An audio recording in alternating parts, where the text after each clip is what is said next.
Olá, esta é a aula número 4 para os alunos do terceiro ano do ensino médio. O tema será diversificado ao decorrer das aulas a partir daqui, porque eu montei uma lista preparatória envolvendo os temas que nós estamos estudando nas aulas presenciais, e a referência sempre é os temas trabalhados lá no centro de mídia. Então, eu montei essa lista final aqui para a gente se preparar para todas as provas que terão aí, o SAEB, o SARESP, e provavelmente a AP. A gente ainda não teve uma data final, mas estamos falando que terá também a AP. E aí, além das provas, não é só a preocupação da prova, e sim a aprendizagem, para a gente ver alguns temas de como que caem os temas que nós estamos estudando na AP e no Enem e tal, esse tipo de coisa, tá bom? Nós fizemos algumas fórmulas, desenvolvemos algumas formas teóricas, não é? E aí agora a gente precisa ver algumas situações práticas desses temas aqui, tá? Então a primeira questão, nós vamos fazer 3 hoje. A primeira questão tem a ver com a AP 2021, que é uma questão que caiu no segundo ano do ensino médio, e tem a ver com o tema de funções também, que no terceiro bimestre nós trabalhamos bastante essa parte de função, e no quarto bimestre também veio, né, nas aulas do Centro de Mídia, alguns temas repetidos. Nós vamos seguir o que está lá e fazer da melhor maneira possível. Manuel é técnico de informática e cobra o mesmo preço para formatar qualquer tipo de computador. Em uma semana, ele prestou serviço a 3 empresas. Na primeira empresa, ele formatou 3 computadores, na segunda 6 e na terceira, além do valor referente à formatação de 4 computadores, ele cobrou R$ 360 por outros serviços. Não falou qual o serviço que ele prestou lá. Nessa semana, Manuel recebeu ao todo R$ 1.920 para todos os serviços prestados a essas empresas. Então, só para a gente ver aí, são quantos computadores que ele formatou, né? No total são 3 na primeira, mais 6 dá 9, mais 4 dá 13 computadores. Não, ele não, no caso do problema aí, não mostrou quanto que ele cobrou por cada computador. E aí tem esse faturamento com outro serviço, R$ 360, igual a 920, né? 920 reais. E aí ele quer saber o seguinte, é uma questão bem tranquila de fazer, né? Qual é a equação que permite calcular o preço X em reais que Manuel cobra para formatar o computador?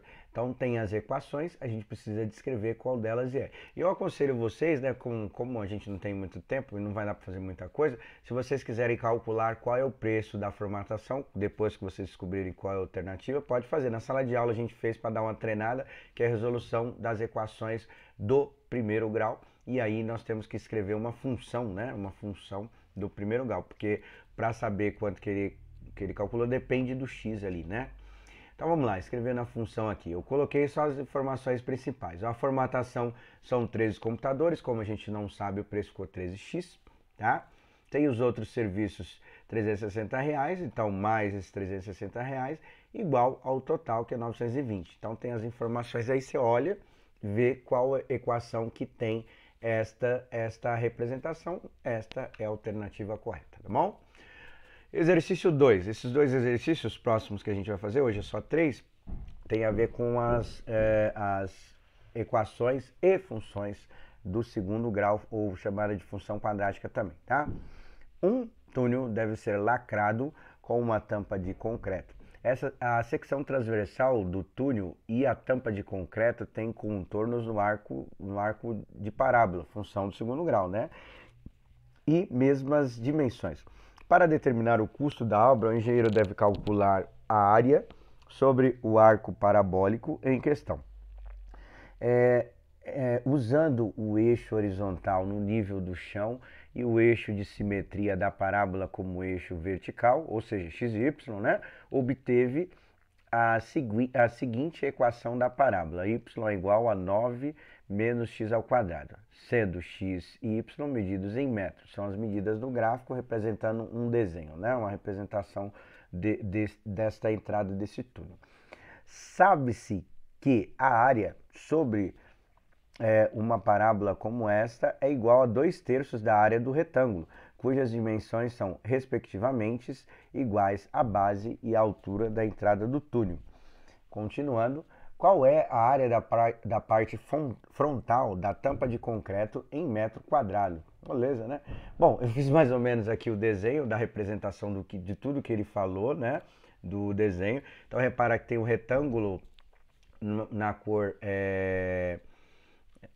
amarela, né? O contorno da cor amarela, e dentro tem o contorno que seria a entrada do túnel, que é uma parábola. Fiz os desenhos, né, do eixo de x e de y aí, né, e coloquei a medida do valor do c, que é só para lembrar, né, ele já deu, eu vou colocar aqui a equação aqui de novo, ele já deu o valor do c, então o c, como a gente estudou nas aulas de função, esse ponto do c seria o valor que o gráfico intercepta no eixo dy, e é igual a 9 positivo, consequentemente a altura desta representação, no caso do túnel, aí seria 9 metros, tá? Aí a gente precisa descobrir a medida da base. Para descobrir a medida da base, a gente vai calcular quais são as raízes, né, que tem nesse x1 e x2 aí que eu coloquei, e para descobrir qual é a base. Para fazer isso, basta igualar a função a zero, né? Porque se a gente perceber os valores do x tem número positivo e negativo, o do y é igual a zero. Então, fazendo igual a zero, igual que a gente fez nas outras aulas, dá para a gente fazer. Daria para a gente calcular por Bhaskara, por soma e produto, mas eu optei por fazer, para esse tipo de equação, é só isolar o x, você consegue descobrir. Não precisa usar nenhum dos métodos, que aí fica mais fácil de descobrir qual é o valor, né?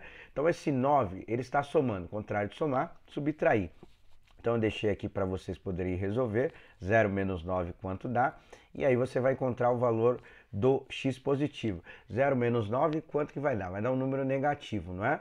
Como a gente precisa descobrir o valor do x positivo, então você vai inverter os dois valores aí, né? Então vai colocar o x positivo e, consequentemente, o número do resultado dessa subtração 0 menos 9, você vai colocar também, inverter também o número, tá? Feito isso, só calcular a raiz desse número. Lembrando, igual a gente fez nas aulas de Bhaskara lá, né? Você vai perceber que o número vai ter um número positivo e um número negativo. Por exemplo, raiz de 4, geralmente a gente coloca 2, que a gente coloca somente o número positivo. Nesse caso aí, você vai ter que colocar mais e menos 2. Lembrando que a raiz pode ser tanto o número positivo quanto o número negativo, né? Então, para dar a solução certa para aquela representação gráfica, você tem que ter um número positivo e um número negativo, não é? Então aí no caso aí vai dar a raiz de 9. Raiz de 9, que número que eu posso colocar? Positivo ou negativo? Lá na representação. E aí você vai conseguir calcular a base, né, desse retângulo, porque precisa calcular a base. O que seria a base? Seria a distância do x1 para o x2, que são as raízes, né? Por exemplo, igual o exemplo que eu dei, menos 2 e mais 2, de menos 2 a mais 2 dá 4, né? Porque eu tenho duas unidades para chegar no zero e mais 2 unidades para chegar no número positivo, tudo bem? Então tem que calcular e aí descobrir a base. Descobrindo a base, você vai calcular 2/3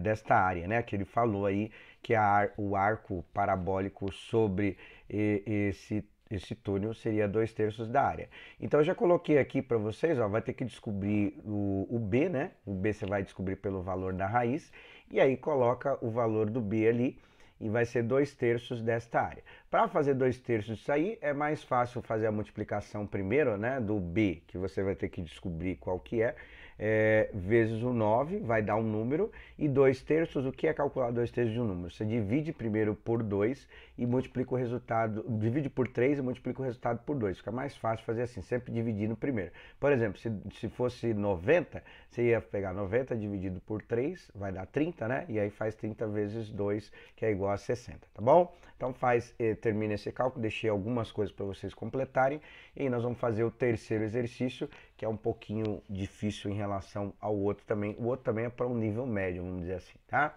Um senhor pai de 2 filhos deseja comprar 2 terrenos com a mesma medida, um para cada filho.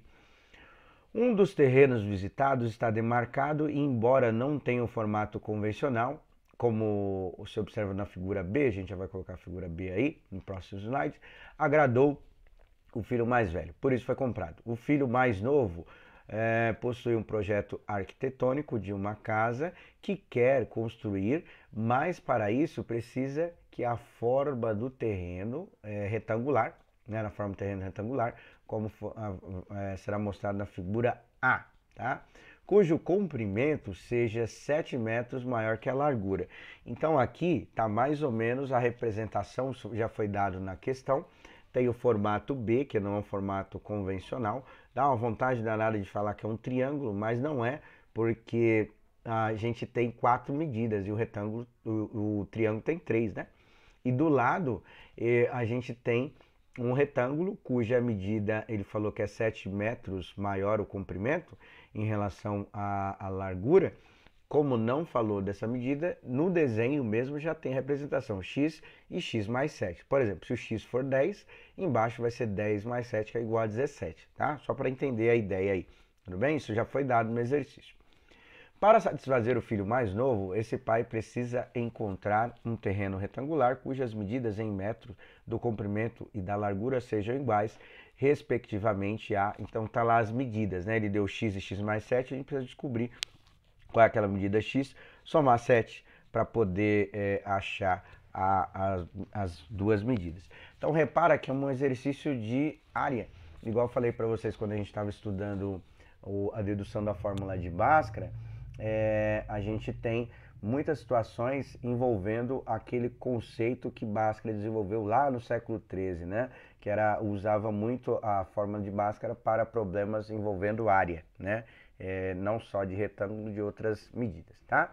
Então eu coloquei a imagem aqui para a gente interpretar melhor o que foi dito, né, nesta imagem, para a gente poder calcular a área deste segundo terreno, que é o formato B. A gente vai ter que dividir ele aqui em dois triângulos, não sei se você percebeu na hora que você viu aí a imagem, mas dá para ser dividido em dois triângulos, e aí a gente calcula a área dos dois triângulos, e faz a soma, obviamente, né? E o que acontece? A área do primeiro terreno tem que ser igual, questão de não ter briga, né? Vai ter um terreno maior para o outro, né? Então as duas áreas têm que ser iguais. E aí eu dividi aqui, chamei de área 1 e área 2, né? E depois a gente vai calcular a área. Lembrando que a área do triângulo é calculada da seguinte forma: base vezes altura dividido por 2, porque o triângulo ele é metade de um retângulo, né? Então tem que dividir por 2. Então eu deixei indicado aqui os cálculos, ó. A área 1 será 15 vezes 15 dividido por 2, e a área 2, que é o segundo triângulo lá, será 21 vezes 3 dividido por 2. A ordem ali geralmente faz base vezes altura, mas como vai dividir por 2, não interfere em nada, né? E a multiplicação 21 vezes 3, 3 vezes 1, 3 vezes 21 vai dar a mesma coisa. Depois que você fazer os cálculos dos dois, você vai somar os dois resultados para dar a área total do terreno, né, B, que ele tem todas as medidas, então a gente consegue calcular a área, tá? Agora nós vamos ter que fazer do terreno A. Qual que será as medidas do terreno A para que seja igual ao do terreno B, certo? Como que você vai fazer isso, né? Eu deixei aqui indicado como que a gente calcula a área de um triângulo, né? A gente faz base vezes altura. Eu coloquei só numa questão de nomenclatura, eu coloquei o x primeiro, tá? Mas levando a rigor, a gente ia colocar o x mais 7 primeiro, mas só para ficar mais fácil. O que acontece? Quando você descobrir o tamanho do terreno B, você vai usar as alternativas, acho que foi mais fácil usar as alternativas, substituir os valores, e aí os valores da primeira coluna, tá? E aí você vai ter que descobrir qual delas dá o número correspondente ao que eu chamei da letra A, que é a área do segundo terreno. Então, por exemplo, se você achar que é a alternativa AD, por exemplo, a alternativa D tem como 10, se você somar vai dar 17, não é? Aí o que você faz? Você faz 10 vezes 17, se der igual ao número A, que é a soma das duas áreas, essa é a alternativa correta, tá? Eu aconselho vocês a fazer primeiro os números inteiros, que aí depois você vê com os números, vamos dizer assim, não inteiros, né? Que tem casas decimais, é um pouquinho mais difícil de fazer, ainda mais quem tiver sem a calculadora, né? Sem optar por fazer sem a calculadora, tá bom? Testa, aí tem que dar o mesmo número que dá na soma dos dois terrenos que eu chamei, da divisão do terreno, né? Que eu chamei de A, né? A área, a gente teve que dividir porque não é uma área convencional de se calcular, tá bom? Então é isso para a aula de hoje. Qualquer dúvida já sabe os caminhos a seguir. Um abraço a todos, até!